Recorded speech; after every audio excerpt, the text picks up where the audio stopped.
Hello everyone and welcome to ASC classes. In today's class आज हम बात करेंगे वोकैबुलरी को लेके, और आज वोकैबुलरी में जानेंगे इडियम्स एंड फ्रेजेस को, यानी मुहावरे और लोकोक्तियों को। तो चलिए शुरू करते हैं। देखिए, idioms and phrases class one है आज। The first idiom is on the double. इसके हिंदी मीनिंग देख लेते हैं। तेजी से, शीघ्र ही, है ना।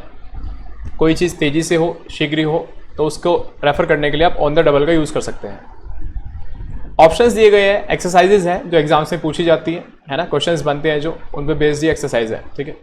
तो पहला दे रखा on the verge of collapse. Collapse का मतलब क्या होता है? कोई चीज़ टकरा जाना, ठीक है, टकराव हो जाना। ऑन द वर्ज का मतलब होता है किनारे पे, बिल्कुल होने ही वाला है बस, है ना, कुछ होने ही वाला है बस, इस तरीके से। तो ये तो इसका ऑप्शन नहीं है करेक्ट, ठीक है। करेक्ट ऑप्शन क्या है इसका? At a fast pace. At a fast pace, ठीक है। आउट ऑफ ऑर्डर नहीं होगा, आउट ऑफ ऑर्डर हो जाना। बिटवीन टू अनडिजायरेबल थिंग्स, दो अनडिजायरेबल थिंग्स के बीच होना, जो आप नहीं चाहते, ऐसी दो चीज़ें हैं, उनके बीच में खड़े हैं आप, ऐसा कुछ नहीं है। तो वही देखिए, इंग्लिश मीनिंग क्या है? तेजी से या शीघ्र का मतलब at a fast pace. Fast का मतलब तेज होता है, ठीक है। सेंटेंस क्या कहता है? सेंटेंस कहता है द बॉस वांट्स यू।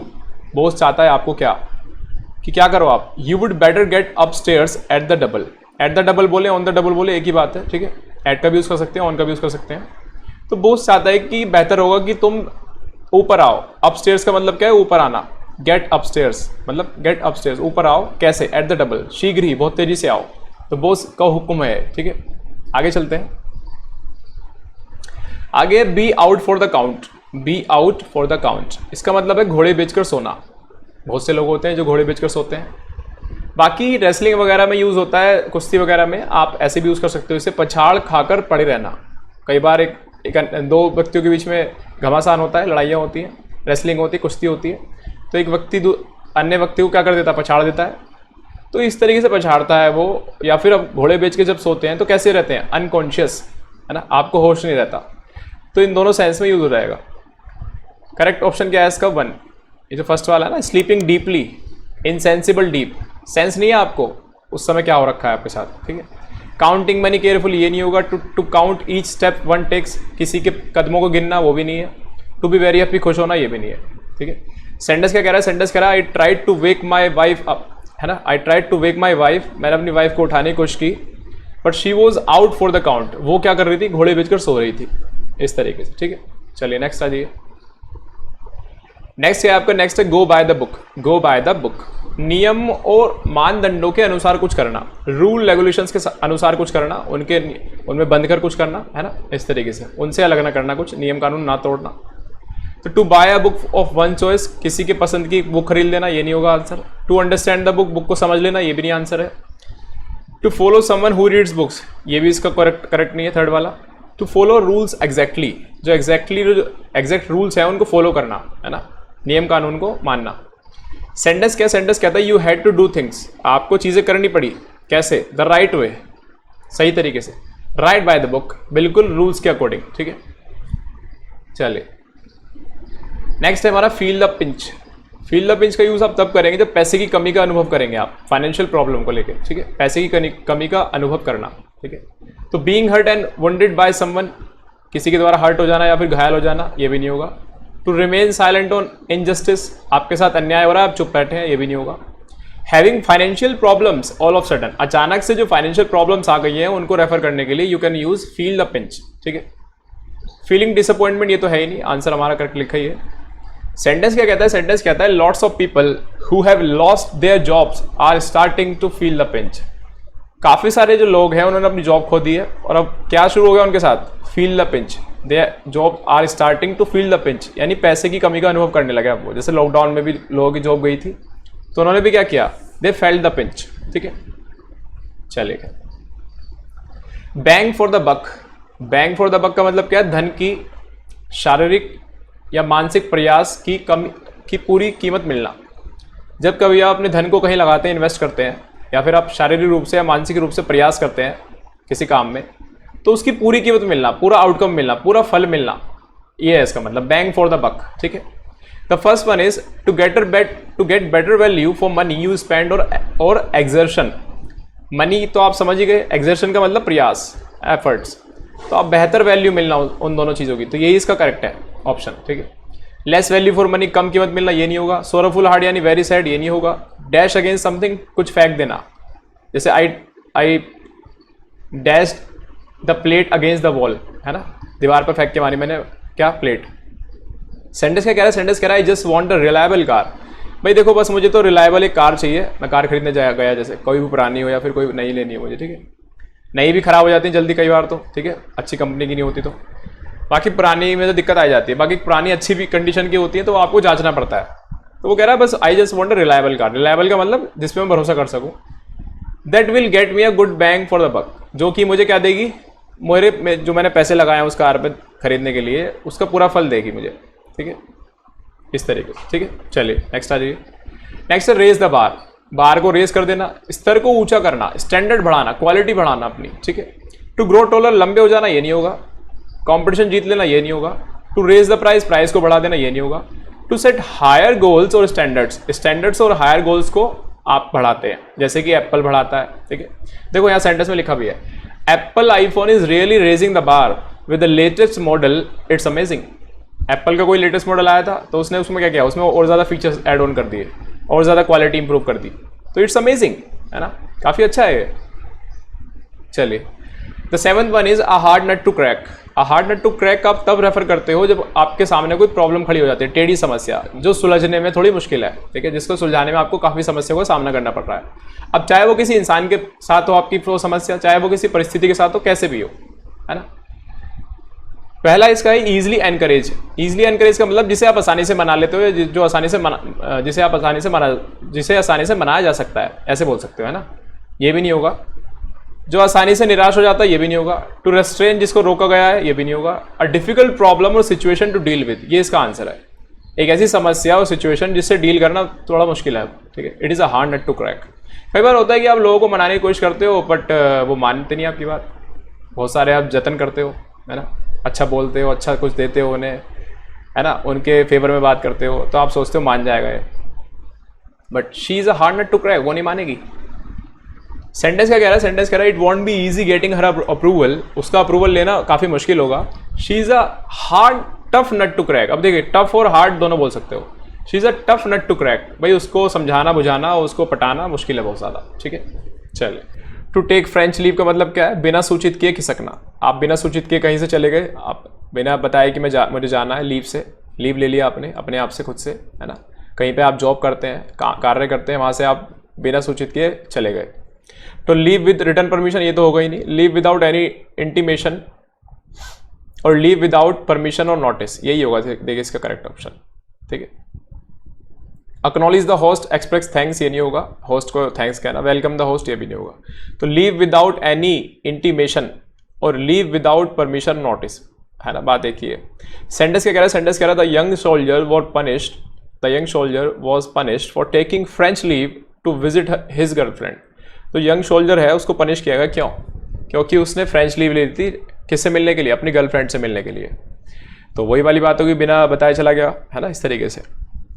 चलिए देखिए नाइन्थ है ऑन शैंक्समेयर। ऑन शैंक्समेयर रेफर करता है पैदल को, जब भी आप पैदल चलते हैं उसको। ऑन एन एलिफेंट, ये नहीं होगा, ये उसका करेक्ट आंसर है। ऑन अ लॉयन, ये भी नहीं होगा। ऑन अ बाइसिकल, ये भी नहीं होगा, ठीक है। सेंटेंस देख लीजिए, as we don't have a car, जैसे कि हमारे पास कार नहीं है। आई सपोज, मुझे लगता है, we will have to use shanks mare. Shanks mare का मतलब हमें पैरों का इस्तेमाल करना पड़ेगा, चलना पड़ेगा पैदल, ठीक है। चलिए 10th है a snake in the grass. A snake in the grass का मतलब है आस्तीन का सांप, ठीक है। होते हैं ना बहुत से लोग आस्तीन का सांप बनते हैं। अब वेल विशर नहीं होगा, जो आपको शुभचिंतक है वो नहीं होगा। Secret enemy, a good friend, अच्छा दोस्त, ये भी नहीं होगा। डिफिकल्ट टू फाइंड, ये भी नहीं होगा। आंसर क्या है इसका, अ सीक्रेट एनिमी, एक छुपा हुआ दुश्मन आपका। सेंटेंस क्या कहता है, डोंट ट्रस्ट हिम, उस पर विश्वास मत करो। ही लुक्स ऑनेस्ट, देखने में तो वो ऑनेस्ट लगता है, but he is a snake in the grass, but वो क्या है, एक सीक्रेट एनिमी है, आस्तीन का सांप है, सबको धोखा देता है अक्सर। नेक्स्ट पे आ जाइए।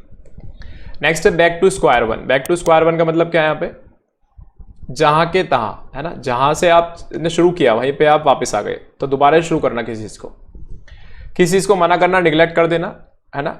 ड्रॉ स्क्वायर, मूव अहेड, ये भी नहीं होगा, स्क्वायर ड्रॉ कर देना, आगे बढ़ना। Come to the original point, उसी ओरिजिनल पॉइंट पे आ जाना जहां से आपने शुरू किया। With no progress have been made mainly, specially जब होता है ऐसा, ठीक है, आपने कोई प्रोग्रेस भी नहीं की है ना, और आप वापस वहीं पे से आपका शुरू करना पड़ेगा उसको, ठीक है। सेंटेंस देख लीजिए, सेंटेंस क्या लिखा है, I pick up all the leaves and branches, मैंने सारी लीव्स और ब्रांचेस को उठा लिया, पिक कर लिया, फ्रॉम माई लॉन, लॉन में से, यस्टरडे कल, but there was a storm last night and now I am back to square one, ठीक है। बट लास्ट नाइट क्या है, एक तूफान आया, आंधी आई, उसने क्या कर दिया, दोबारा से पत्तों को झाड़ दिया पेड़ से, है ना, ब्रांचेस को घेर दिया, तो दोबारा से गंदगी फैल गई, उसने तो सबको उठा के साफ सफाई किया था, तो वो क्या करा, now I am back to square one, तो वहीं पे आ गया वो, जहाँ के तहाँ, उसने तो सफाई की थी, दोबारा गंदगी फैल गई तो वहीं के वहीं आ गया वो दोबारा से, ठीक है। चलिए, डेड हीट का मतलब क्या है, देखिए दौड़ में बराबरी का परिणाम, दौड़ हो रही है कोई आपकी, चाहे किसी की भी घोड़ों की हो रही है, आप खुद दौड़ रहे हैं किसी के साथ, ठीक है, दौड़ हो रही है आपके, तो बराबरी का परिणाम, कैसे ना, टाई हो गया मैच, मैच को कहते हैं जैसे मैच टाई हो गया, तो बराबरी का परिणाम, ठीक है। Strong opposition to one's ideas, ये भी नहीं होगा, किसी के आइडियाज के प्रति ऑपोजिशन होना, है ना। Close context that ends in a tie, ये है देखिए इसका करेक्ट आंसर, एक कॉन्टेक्स्ट है जो एंड कैसे किया, जिसने टाई से, टाई हो गया वो। A deadly blast of hot air full of lies exertion, है ना, नॉनसेंस, ये सब इसके आंसर नहीं है, ठीक है। सेंटेंस क्या कह रहा है, सेंटेंस कह रहा है the race ended in a dead heat between two horses, है ना, दो घोड़े दौड़ रहे थे, उनके बीच जो रेस हुई वो कैसे हुई, एंड डेड हीट पे, डेड हीट माने टाई हो गया, बराबर का परिणाम रहा, ठीक है, ना मेरा घोड़ा जीता ना आपका घोड़ा जीता, बराबर रहे दोनों, ठीक है। चलिए खैर, 13th क्या है, द बीज नीज, बीज नीज का मतलब है सर्वोत्कृष्ट, ठीक है, उत्तम, उत्तम क्वालिटी का जो होता है, ठीक है। प्रॉब्लमेटिक नहीं होगा, फुल ऑफ प्रॉब्लम, समस्याओं से भरा हुआ, फुलिश नहीं होगा, ना समझ नहीं होगा। ऑब्जर्वेंट का मतलब होता है good at noticing things around you, आसपास की चीज़ों को अच्छे से ऑब्जर्व करता हो कि कौन अच्छा है, कौन बुरा है, कौन सी चीज़ बेहतर हो रही है, कौन सी चीज़ गलत हो रही है, इस तरीके से। तो इसका करेक्ट आंसर क्या है, एक्स्ट्रा ऑर्डिनरी, सुना ही होगा आपने, एक्सीलेंट और वेरी हाई क्वालिटी, जिसकी हाई क्वालिटी हो, एक्सीलेंट हो जो।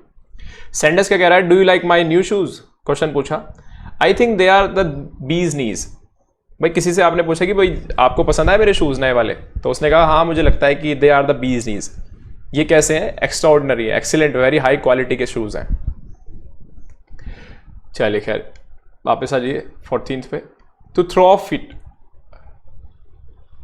थ्रो ऑफ फिट, आग बबूला हो जाना, गुस्सा हो जाना बहुत ज्यादा, देखिए फेंट एंड फॉल डाउन, बेहोश हो जाना, गिर जाना, ये नहीं होगा। बिकम अनकॉन्शियस, ये भी नहीं होगा। इसका आंसर क्या है, देखिए एक्सप्रेस एक्सट्रीम एंगर, बहुत ज्यादा गुस्से को एक्सप्रेस करना, है ना, व्यक्त करना। फोर्थ तो है ही नहीं इसका। क्वेश्चन समवन अबाउट फिटनेस, किसी को वार्न करना उसकी फिटनेस के लिए, तो आंसर क्या है, एक्सप्रेस एक्सट्रीम एंगर। सेंटेंस क्या कह रहा है, my mother threw a fit when she saw what a mess we had made of her kitchen, मतलब किचन में देखा माँ ने हमारी कि हमने क्या गंदगी फैला दी है ना, सब सामानों को किस तरीके से कर दिया गया, हमने उथल पुथल कर दिया सामान को, गंदगी फैला दी काफ़ी। तो माता जी आई और उन्होंने हमें डांटना शुरू कर दिया कि भाई ये क्या कर दिया तुमने किचन में, इस तरीके से। कई बार बच्चे कर देते हैं ना, कई बार बड़े भी कर देते हैं। चलिए खैर 15th क्या है, डबल टॉक। डबल टॉक का मतलब है दोहरे मतलब वाली बात, निरर्थक, ठीक है, अर्थहीन बात, बकवास, है ना, बकवास है उसका कोई अर्थ नहीं है, ठीक है, दोहरे मतलब की बात है। तो interfering while someone is talking, किसी के बीच में बोलना, ये नहीं है, कोई बात कर रहा हो जब। स्पीकिंग विद डबल मीनिंग, है ना, ये भी नहीं है। Speaking to confuse people and avoid truth, ये है देखिए इसका मतलब, स्पीकिंग ऐसे बोलना है कि लोगों को कंफ्यूज करना है आपको और सच को छिपाना है, ठीक है, ऐसे। टॉकिंग रिपीटेडली अनोइंग पीपल, लोग बार बार बोलना और लोगों को परेशान कर रहा है, ये नहीं है। तो इसका आंसर क्या है, speaking to confuse people and avoid truth. Sentence क्या कह रहा है, don't give me a double talk, I want a straight answer, मुझे एक स्ट्रेट आंसर चाहिए, don't give me a double talk, correct. चलिए at somebody's elbow, at somebody's elbow का मतलब क्या है, मदद करने के लिए किसी के पास होना, है ना, जैसे कि कोई बीमार है तो आप उसके पास ही बैठे हैं, ठीक है। To be dominated by someone, किसी के द्वारा डोमिनेटेड होना, ये नहीं है इसका answer. To be near someone in order to help, किसी के पास होना उसकी मदद करने के लिए, ये इसका आंसर है। To be kept in house, घर में रहना, मतलब घर में ठहरना। टू मेक पीपल इंपॉर्टेंट, लोगों को इंपॉर्टेंट महसूस कराना, ये भी नहीं है। तो आंसर है to be near someone in order to help. Sentence क्या कह रहा है, please stay at your mother's elbow in case she needs your help, मतलब अपनी माता जी के पास रहो अगर इन केस उन्हें क्या जरूरत हो, आपकी मदद की जरूरत हो, ठीक है। तो please stay at your mother's elbow, ठीक है। चलिए नेक्स्ट देखिए, रोज कलर्ड ग्लासेस, सकारात्मक दृष्टिकोण होना, पॉजिटिव एटीट्यूड होना लाइफ के प्रति, किसी भी काम के प्रति, इस तरीके से। तो देखिए यहाँ पे लिखा पॉजिटिव आउटलुक ऑन लाइफ, यही इसका करेक्ट आंसर है। डिफिकल्ट सिचुएशन नहीं होगा, आउटडेटेड एटीट्यूड नहीं होगा, a belief not based on fact, एक ऐसा विश्वास जो फैक्ट से परे है, फैक्ट नहीं है वो, बस विश्वास करते हैं आपकी है ऐसा। आउटडेटेड एटीट्यूड का मतलब जो एटीट्यूड आउटडेटेड हो गया, अब नहीं उसे पूछा जाता। और डिफिकल्ट सिचुएशन तो इसका बनेगा ही नहीं। सेंटेंस क्या कह रहा है, सेंटेंस कह रहा है I have not finish my English assignment and the deadline is the afternoon, मैंने अभी तक अपना असाइनमेंट को फिनिश नहीं किया और डेडलाइन क्या है मेरी, दोपहर तक, but I am looking at it with rose coloured glasses, sorry, but मैं इसको इस तरीके से देख रहा हूँ, सकारात्मक दृष्टिकोण से देख रहा हूँ कि मैं कर लूंगा उसे पूरा, डोंट वरी अबाउट दैट, मैं काम को पूरा कर लूंगा डेडलाइन से पहले, ठीक है। चलिए, on the spur of the moment का मतलब क्या है, बिना सोचे समझे आवेगपूर्ण कार्य करना, मतलब आपने सोचा कुछ है नहीं, आवेग में आके निर्णय ले लिए, ठीक है, बाद में आप फिर पछताते हैं। तो पहला है इसका deciding after a lot of thinking, बहुत ज़्यादा मतलब सोचने विचारने के बाद डिसाइड करना। एक्टिंग इम्पल्सिवली विदाउट थिंकिंग, ये इसका आंसर है। इम्पल्सिवली का मतलब भी होता है जल्दीबाजी में कोई निर्णय ले लेना, ठीक है। Waiting nervously sorry for something, ये भी नहीं होगा, किसी चीज़ के लिए नर्वसली वेट करना। बीइंग एक्सट्रीमली केयरफुल, ये भी नहीं होगा। तो आंसर क्या है, acting impulsively without thinking. Sentence क्या कह रहा है, he just took a calculated risk on the spur of the moment, उसने कैलकुलेशन का रिस्क लिया on the spur of the moment, बिना सोचे समझे। गलत कैलकुलेशन कर दी, मान लीजिए कोई अकाउंटेंट है, उसने गलत कैलकुलेशन कर दी आवेग में आके, ठीक है। कोई भी कैलकुलेशन अपनी लाइफ की कैलकुलेशन भी होती है इंसान की खुद की, खाली मैथमेटिकल कैलकुलेशन नहीं होती, ठीक है। 19 क्या है, देखिए 19 क्या है, over once head. Over once head का मतलब ऐसे किसी के सर के ऊपर से भी होता है ना। ही शॉट ओवर माई हेड, ठीक है, वो अलग चीज़ है। लेकिन यहाँ पे ईडियम है, कुछ समझने की क्षमता से परे। ईडियम्स जो होते हैं ना, उनकी ग्रामेटिकल टर्म से उनको रिलेट नहीं करते हम, उनका कोई लिटरल मीनिंग भी नहीं होता, हिंदी में नहीं निकाल सकते आप उनकी, मतलब उनके जो एक्चुअल में जो इंडिविजुअल वर्ड्स हैं, वो जो फ्रेज है पूरा का पूरा, उसके जो इंडिविजुअल वर्ड्स हैं, उन ईच वर्ड की आप हिंदी निकाल के उसका मीनिंग को कन्वे नहीं कर सकते। इनका मीनिंग कुछ अलग ही होता है, लिटरेचर वगैरह में ज़्यादा यूज़ होता है इनका, ठीक है, एग्जाम से तो पूछे जाते ही जाते हैं। तो कुछ समझने की क्षमता से परे, over one side. Something totally unexpected, बिल्कुल ही ऐसा जो कि आपने एक्सपेक्ट ना किया हो, ठीक है ना, वो भी ना की लगाई हो कि ऐसा हो गया। बीइंग एट अ डिसएडवांटेज, ये भी नहीं होगा। Unable to function as before, इस तरीके से काम ना कर पाना जैसे कि पहले कर रहे थे। Beyond one's capability to understand something, किसी के सोचने की क्षमता से परे कोई चीज़, ये इसका आंसर है। देखिए, beyond one's capability to understand something, परे है, बियॉन्ड मतलब परे होना। सेंटेंस क्या कह रहा है, सेंटेंस कह रहा था discussion was over my head, जो डिस्कशन हुआ भाई मेरे तो सर के ऊपर से गया, मुझे समझ में आया नहीं वो, ठीक है। लास्ट क्या है, देखिए लास्ट है हमारा टू कॉल द शॉट्स, प्रभारी अधिकारी व्यक्ति होना, ठीक है, जो जिस पे अधिकार हो चीज़ों को मैनेज करने का, वो। To be the person in charge, to be blissfully happy, ये भी नहीं होगा। टू बी इन डेप्थ, कर्ज में होना। टू लैक कंट्रोल खो देना, ये है। To be the person in charge, ठीक है। सेंटेंस देखिए, सेंटेंस है he is in a position to call the shot here, वो इस पोजिशन में नहीं है कि वो यहाँ पे अधिकार जमाए अपना कि ऐसा करो वैसा करो, इस तरीके से हुक्म चलाए। तो ये कुछ अच्छे इडियम्स एंड फ्रेजेस थे, काफ़ी बेहतर थे, एग्जाम्स में आने की इनकी उम्मीद है, और पहले भी कुछ इनमें से आ चुके हैं, तो बेहतर तरीके से आप इसे दोबारा रिवीजन में लीजिएगा। नेक्स्ट क्लास में आपके साथ मुलाकात करते हैं, तब तक के लिए थैंक यू सो मच।